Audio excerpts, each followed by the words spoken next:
Pues aquí acabamos la lectura del capítulo 30 de este libro, La oración o discurso maestro de Jesucristo. Hemos visto cómo esa oración que algunos hemos aprendido de memoria ya desde nuestra juventud, los más mayores, claro, ahora ya no la conocen tanto, que en algunos casos la hemos aprendido sesgada y que la aprendimos de memoria, la decíamos como un loro, ¿verdad? Y sí, entendíamos las frases en sí, pero hemos visto que hay mucho más en esa oración.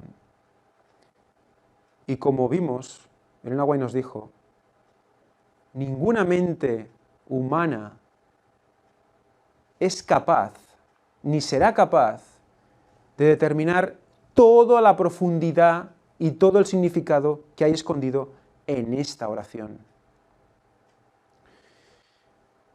Lo que vamos a hacer ahora es hacer un resumen de las 8 frases, porque son 8 frases, no versículos, sino frases enteras, y vamos a analizar, vamos a recordar los puntos quizás más calientes de cada reflexión que Elena White hizo.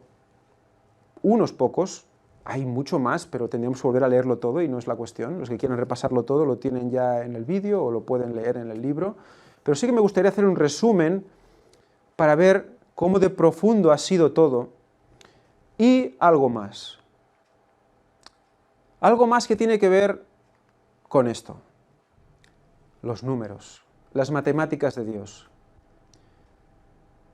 Vamos a hacer un pequeño repaso antes de introducirnos en el resumen, porque vamos a ver cómo ese orden de las frases ha estado puesto por alguna razón y nos está indicando otra vez cómo ya entonces Jesús en sí mismo estaba, cada vez que hablaba, marcaba el momento de su regreso, marcaba el momento de la eliminación del pecado, marcaba los tiempos. Y vamos a hacer un pequeño repaso con esta pequeña chuleta de cómo funcionan las matemáticas de Dios. Ya lo hemos hecho muchas veces en el tercer Elías, lo hemos hecho muchas veces en Hay fecha para el retorno de Cristo, siempre hablamos del 3, del 4, del 2, del 6, del 7, pero quizás nunca hemos hecho una explicación concreta de cuando hablamos del tercer milenio, de los 3000 años, qué implica y qué incluye todo esto, ¿verdad? Vamos a empezar con una pequeña explicación sencilla antes de seguir con el resumen del Padre Nuestro. Fijaros en la pantalla, aquí tenéis el 0. Este 0, entre comillas, como el año 0 no existe, sería un punto inicial cualquiera.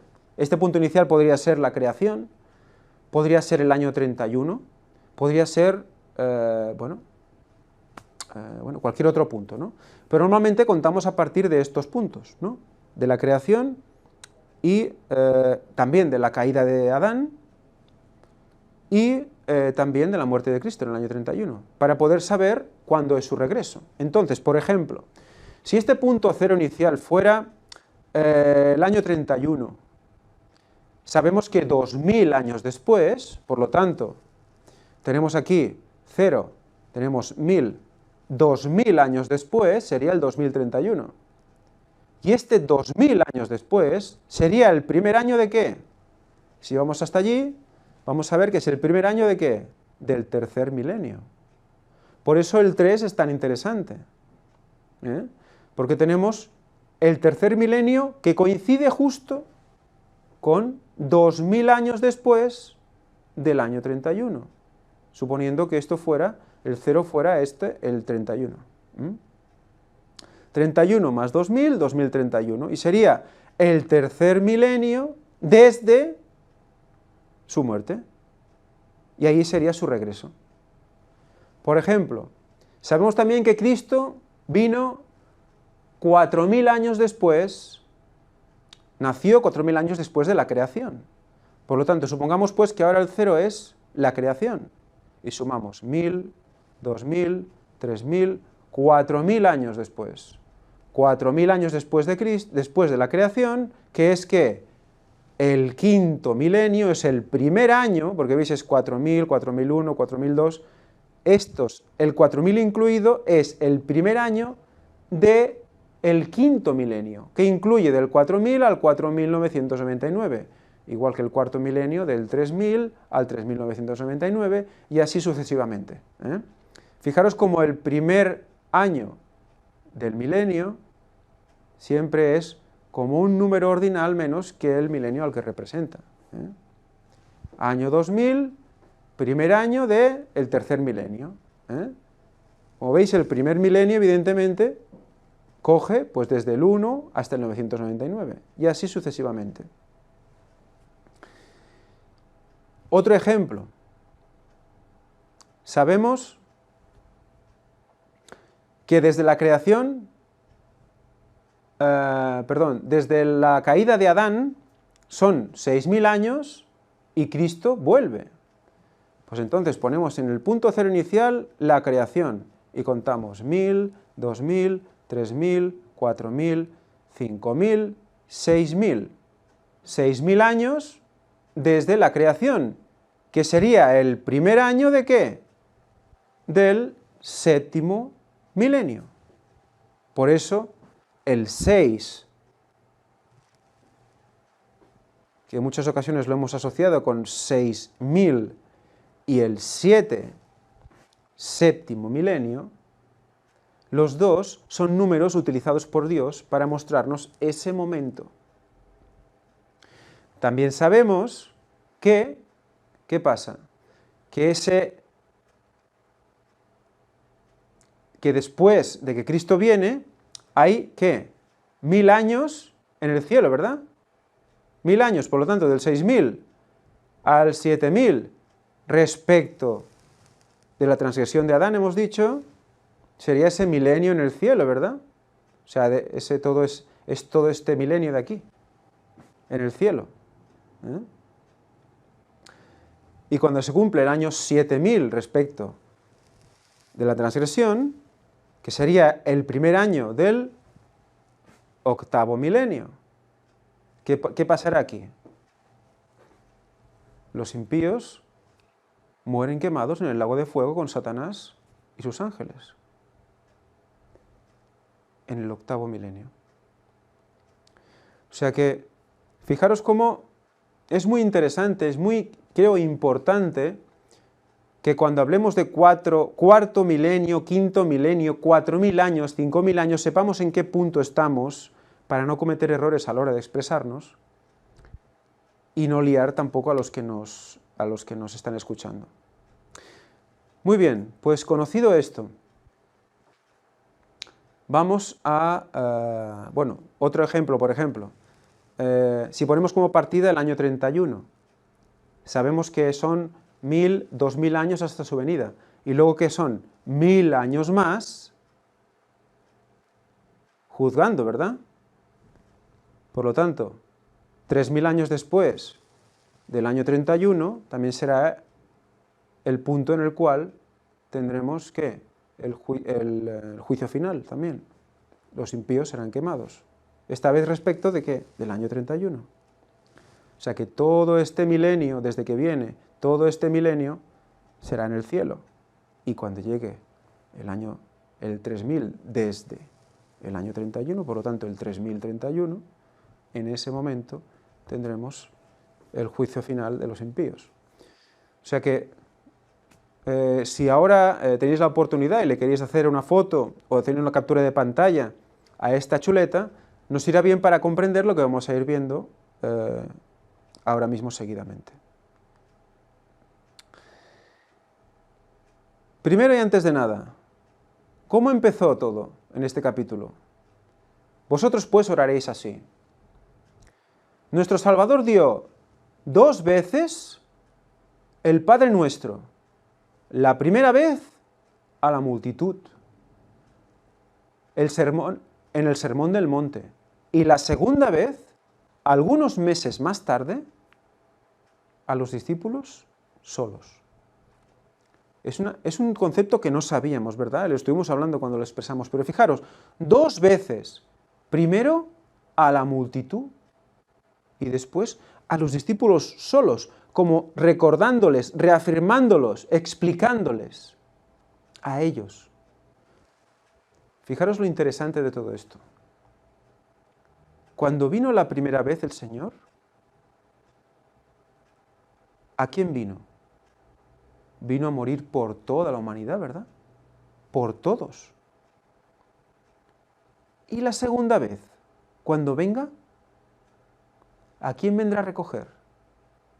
A los suyos, ¿verdad? Pues qué concepto más interesante, porque es como si nos estuviera diciendo, al decirlo 2 veces, y no es solo el Padre Nuestro, porque si os fijáis, durante toda su vida, cuando explicaba una parábola a la multitud, luego le explicaba el significado y se la volvía a explicar en privado a los discípulos. Es una simbología muy interesante, porque primero es explicada a todos y los que quieran saber preguntarán, ¿y esto qué significa y tal? Entonces querrán conocer más al Señor y esos, los que quieran recibir al Señor, son los que cuando en la segunda venida se lo llevarán. Bueno, irán con Él. O sea, es muy interesante ese concepto porque nos ayuda a entender muchísimo esa manera de actuar de Jesús, ¿verdad? Porque a veces yo me preguntaba, ¿y por qué no les explica a los demás también el significado de la parábola? Y solo se lo explica a sus discípulos. Fijaros lo interesante. El 2 lo podemos coger como 2000 años también, ¿verdad? Pero es que hay son 2 advenimientos, el primero y el segundo, que estamos hablando en este concepto que estamos explicando aquí. En realidad hay 3, porque luego viene el tercero cuando baja la Nueva Jerusalén, ¿no? Y ya se hace el juicio, hay la eliminación, se mueren quemados todos los impíos. Pero en estos momentos aquí, lo concreto de esto es ver la relación entre la primera y la segunda venida. Para todos, para los suyos. 2 advenimientos separados por 2000 años, que también es curioso, ¿no? Una vez a la multitud, que significaría, como hemos visto, ese primer advenimiento para toda la humanidad. Murió por toda la humanidad, en el año ¿qué? 31 de la era común. O sea, el 31 después de Cristo que nosotros conocemos hoy en día. Y digo de la era común porque tampoco es en realidad después de Cristo, porque Cristo tampoco fue cuando nació el año... Bueno, ya me entendéis, es antes de lo que nos dicen. O sea, de la era común, el año 31. Segunda vez a sus discípulos solos. Segundo advenimiento a buscar solo a su pueblo. 2000 años después, 2031, de la era común. O sea que ya vemos el marco en el cual la misma Elena White, ya creo que sin ser consciente de lo que estaba diciendo y escribiendo, guiada por el Espíritu Santo, nos recalca como primera vez a la multitud, segunda vez a los suyos. Entonces ya vemos que esta oración ya está dentro de un marco especial. Seguimos. Y empezamos con la primera frase. Frase, no versículo, frase. Padre nuestro que estás en los cielos. Padre. Padre nuestro. 1, número del Señor. Vamos a recordar lo que nos decía Elena de White al respecto. Un pequeño recuerdo. Cuando oréis, decid Padre nuestro. Jesús nos señala al llamar a su Padre nuestro Padre. No se avergüenza de llamarnos hermanos. Recordad, Padre nuestro, hermanos, coherederos con Cristo. Por eso debemos decir Padre nuestro y orar al Padre. Por eso murió Jesús, para hacernos coherederos con Él, semejantes a Él, hermanos con Él. Tan dispuesto y ansioso está el corazón del Salvador a recibirnos como miembros de la familia de Dios, que desde las primeras palabras que debemos emplear para acercarnos a Dios, Él expresa la seguridad de nuestra relación divina. Padre nuestro. Que estás en los cielos, aquel a quien Cristo pide que miremos como Padre nuestro, está en los cielos. Todo lo que quiso, ha hecho.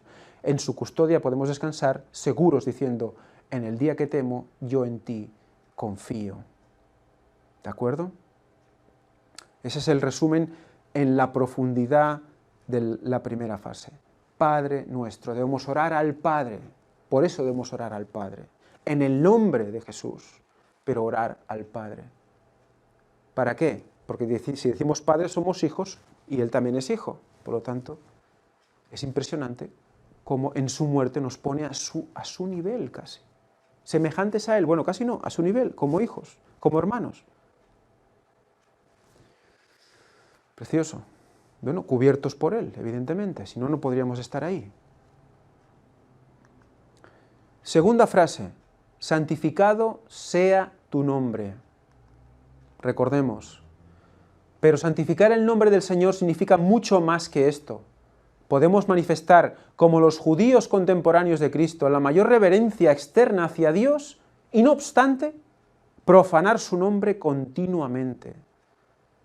El nombre de Jehová, fijaros, esto no hice el énfasis necesario cuando lo estuvimos presentando. ¿Qué es el nombre de Jehová? Porque hay mucha tendencia en algunos grupos a obsesionarse con lo que es el nombre de Jehová. Que si Yahweh, Jehová, Yahvé.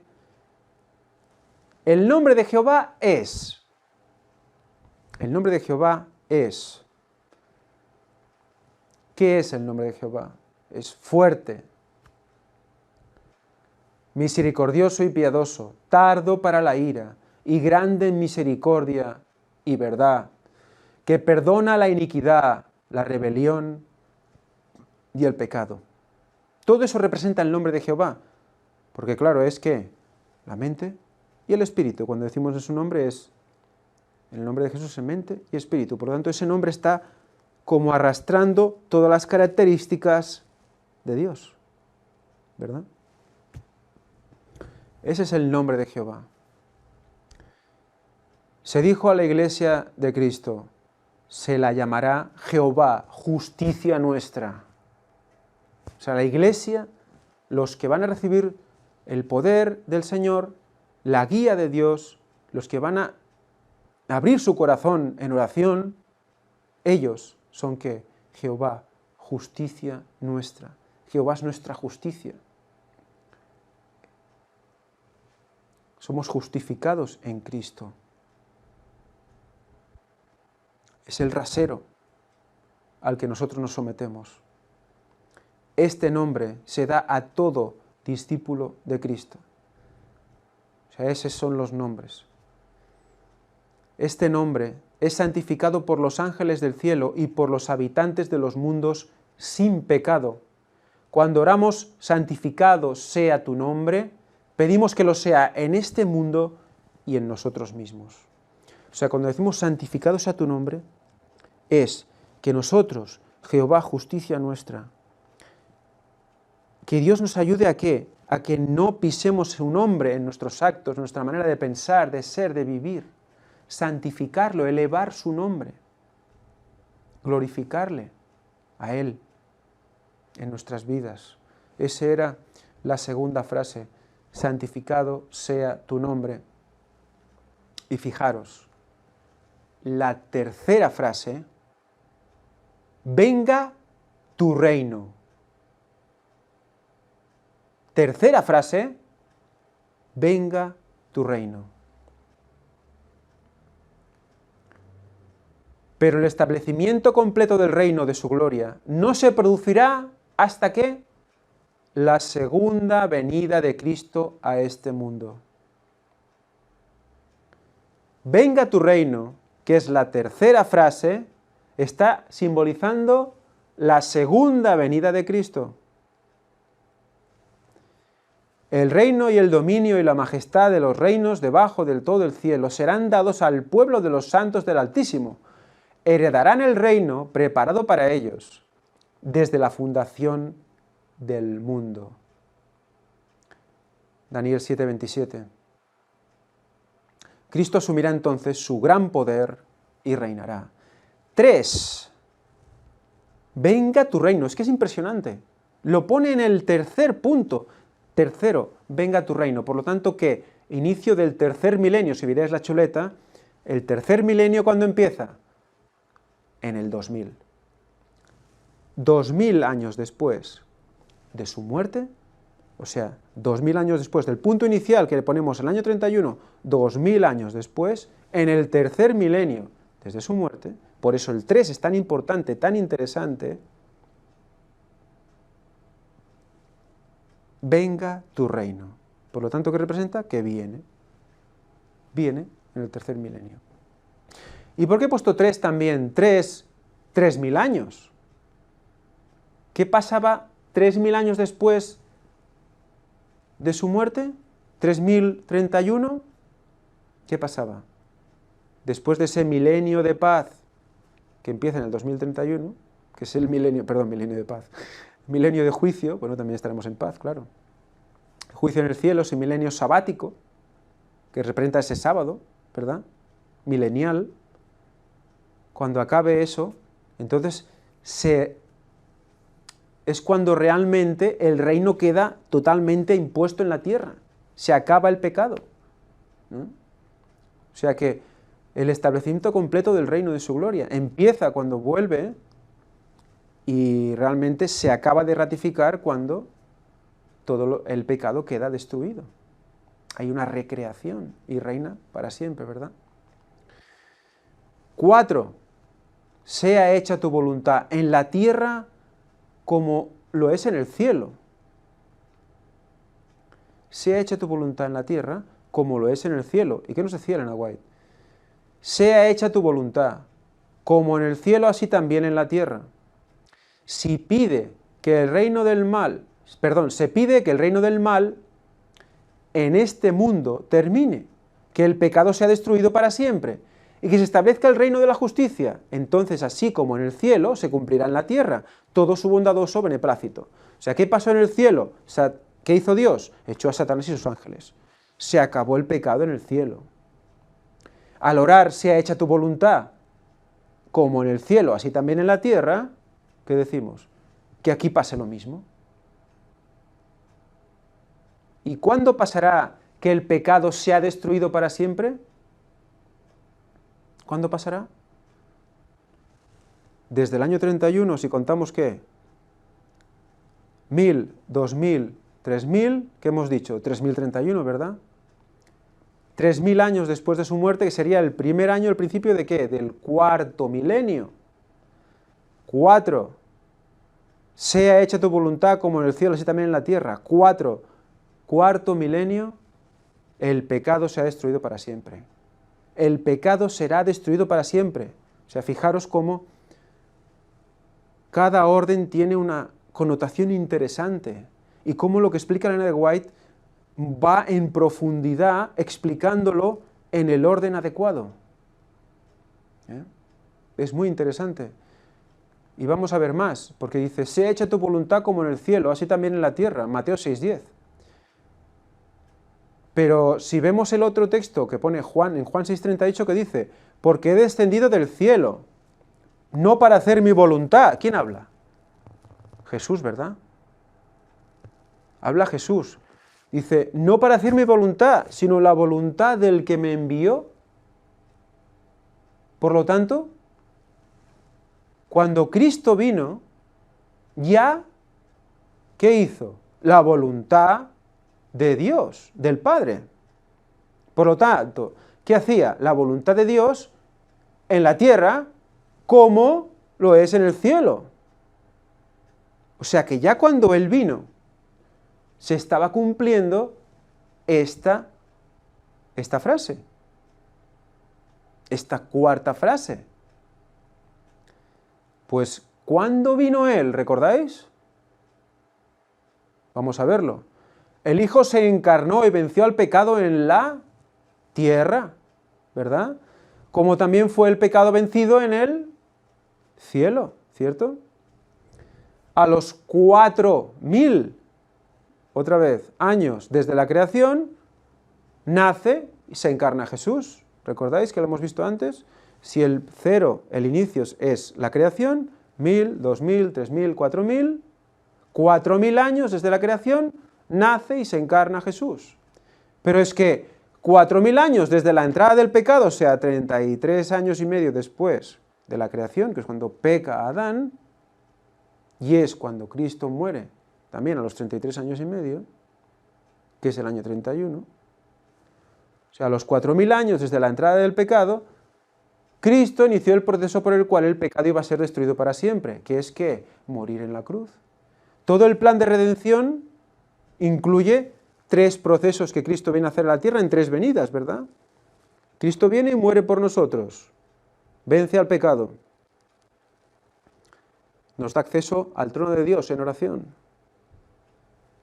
Segunda venida, recoge a los suyos, se los lleva al cielo. Y tercera venida, instauración definitiva del reino de Dios en la tierra. Por lo tanto, empieza con su muerte. En el año 31 el pecado fue vencido en la cruz. En el 3031, 3000 años después, el inicio del cuarto milenio, desde su muerte, desde el año 31, el pecado será destruido para siempre. O sea que ese 4, que es, sea hecho tu voluntad como en el cielo, así también en la tierra, ese 4 está representando la primera venida a los 4000 años desde la entrada del pecado en la tierra, y también nos está recordando que en el cuarto milenio, el inicio del cuarto milenio después de su muerte, también se va a cumplir, como hemos visto que Ellen White nos lo recuerda, que al decir esta frase estamos diciendo que el pecado se ha destruido para siempre, y eso pasará en ese momento, después del milenio sabático, cuando la Nueva Jerusalén descienda y después de que Satanás y los impíos sean resucitados, bueno, los impíos sean resucitados, Satanás dirá que ha sido él que los ha resucitado, los enviará contra la Nueva Jerusalén, y entonces serán destruidos por el fuego abrasador, el fuego eterno.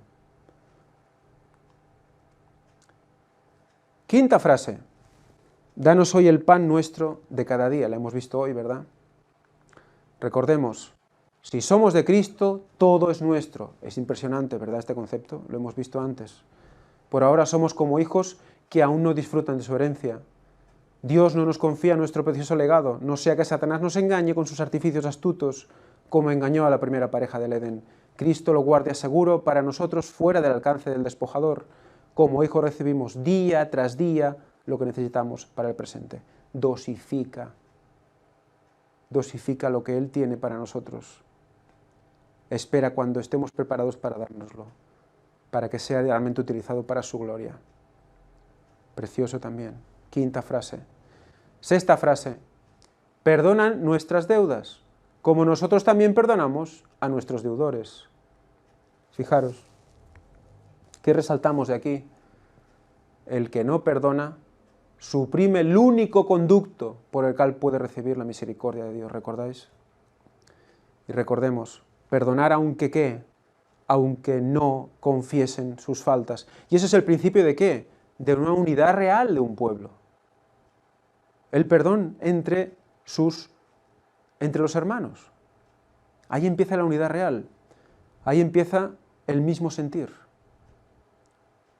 Tiene que haber las dos cosas. Entonces recibiremos la lluvia tardía. Y entonces cuando podremos dar el fuerte pregón.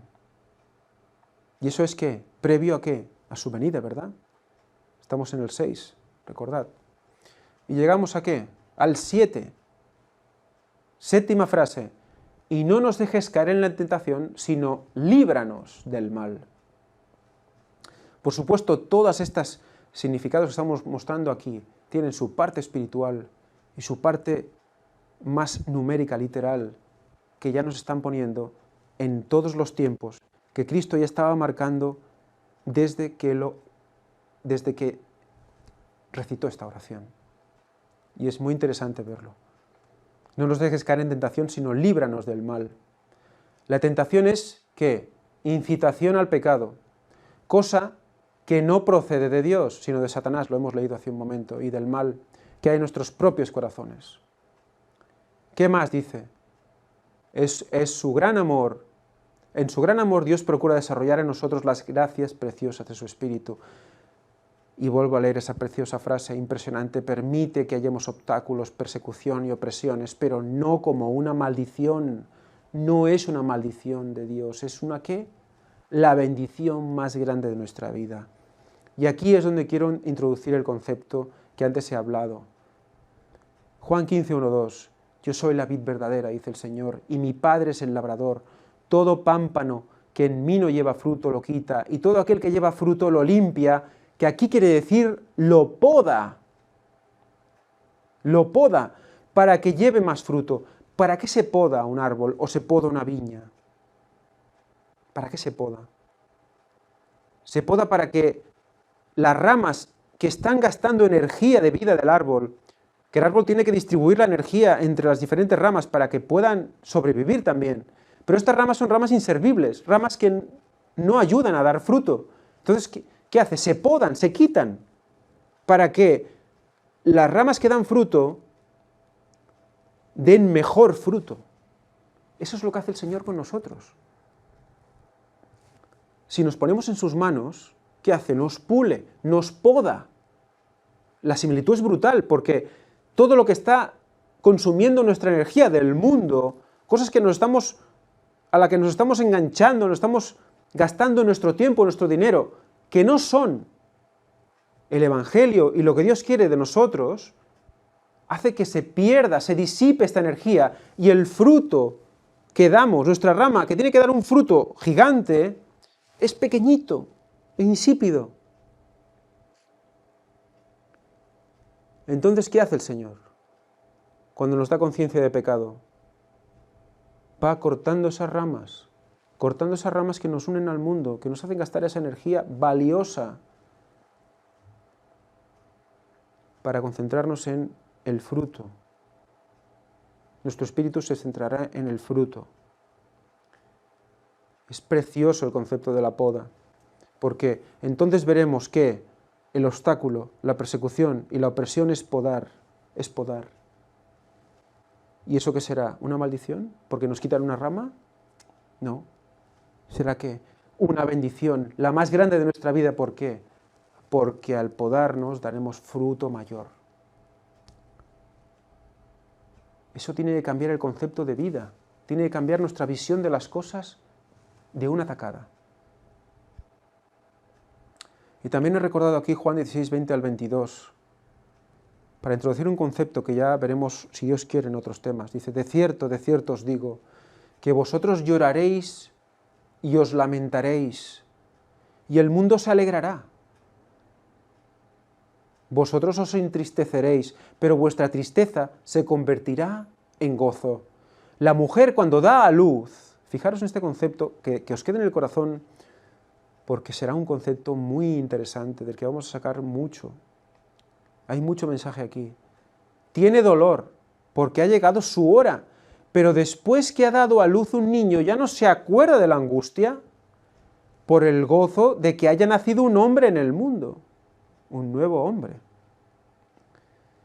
También vosotros ahora tenéis tristeza, pero os volveré a ver. Y se gozará vuestro corazón y nadie os quitará vuestro gozo. ¿De qué está hablando aquí? De esa segunda venida, os volveré a ver. Y esta tristeza, esta lucha que tenemos, esta poda que tenemos que asumir, es una lucha en definitiva también, ¿verdad? ¿Es para qué? Para ese gozo. No nos entristezcamos por las cosas del mundo, sino por las cosas de Dios. Es un concepto precioso. Porque fijaros cómo es nacer, y dice, cuando un nuevo hombre ha nacido. Cuando nace un hombre al mundo, es un hombre nuevo al mundo, ¿verdad? Fijaros a nivel espiritual qué concepto más interesante. Y como en el nacimiento, ¿qué es lo que al romper agua sale primero? Agua y luego sangre también, ¿verdad?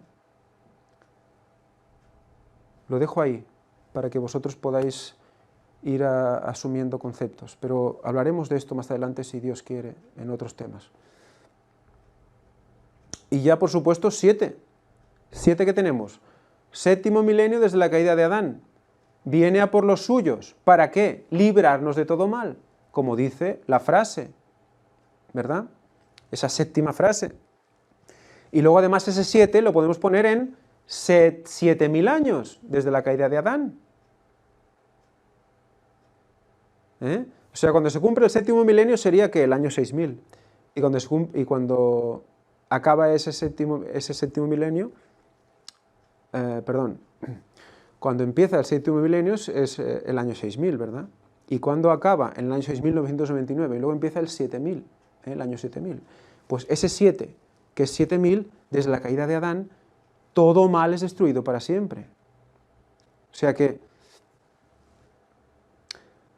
que fijaros cómo en ese séptimo milenio viene Jesús, viene por los suyos, en el año 6.000, desde la caída de Adán, que es el inicio del séptimo milenio, viene por los suyos y a los 7.000 años es cuando destruye a todos los impíos. Siempre hablamos desde la caída de Adán. Por lo tanto, en el año 3031. O sea, todo esto quizás, explicado y hablado, quizás puede liar a veces, pero si os ponéis la chuleta al lado y lo repasáis con tranquilidad, vais a ver cómo los números van cuadrando, cómo los significados van dándonos que había mucho más ahí escondido de lo que muchas veces hemos podido ver. Y que ahora vemos la Biblia de otra manera. Y vemos que todo estaba explicado ahí constantemente. Y sobre todo en las palabras de Jesús. Hay mucha connotación en las palabras de Jesús al respecto.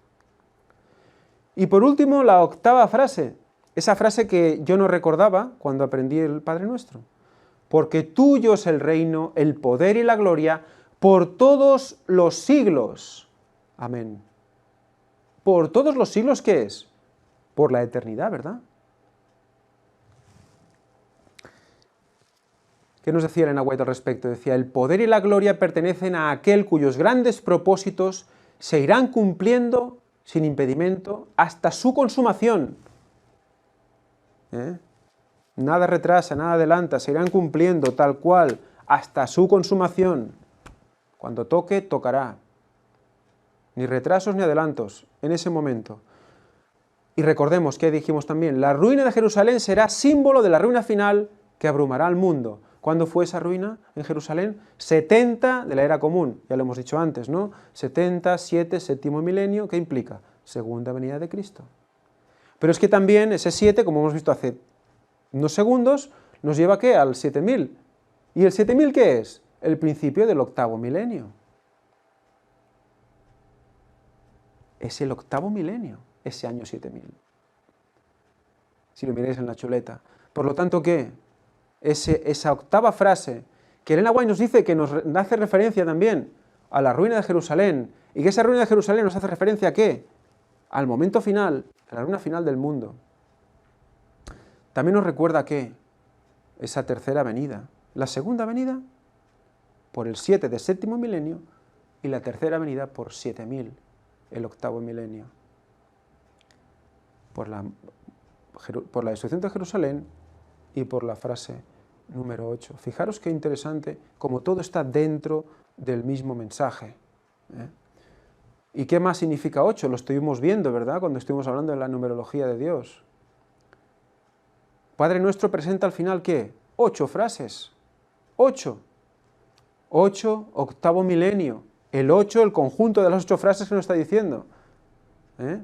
Que ya la eliminación definitiva del pecado, que esa oración ya es gloriando al Señor, tuyo el poder y la gloria, ¿por qué? Por todos los siglos. ¿Y el 8 qué significa? Pues curiosamente ese 8, que es un 8, ¿veis? Que es una manera de representar lo infinito constantemente, no se acaba ese 8. En la representación de infinito, si la buscáis, es que un 8, ¿verdad? Horizontal, pero es un 8 al final. Y representa infinito, eternidad. Por lo tanto, en ese octavo milenio, en esos 7000 años desde la transgresión de Adán, es cuando ¿qué? Los impíos y Satanás son quemados y empieza, y se consuma ¿qué? El reinado de Dios por los siglos de los siglos, amén, por toda la eternidad. sea, es impresionante, creo. A mí personalmente me ha impresionado muchísimo todo lo que Jesús dijo en esa oración, cómo Elena White lo profundiza aún mucho más, y cómo ese orden y lo que Elena White dice nos lleva a ver también cómo ese orden en la explicación nos lleva a su primera venida, su segunda venida, su tercera venida y el fin de todo mal.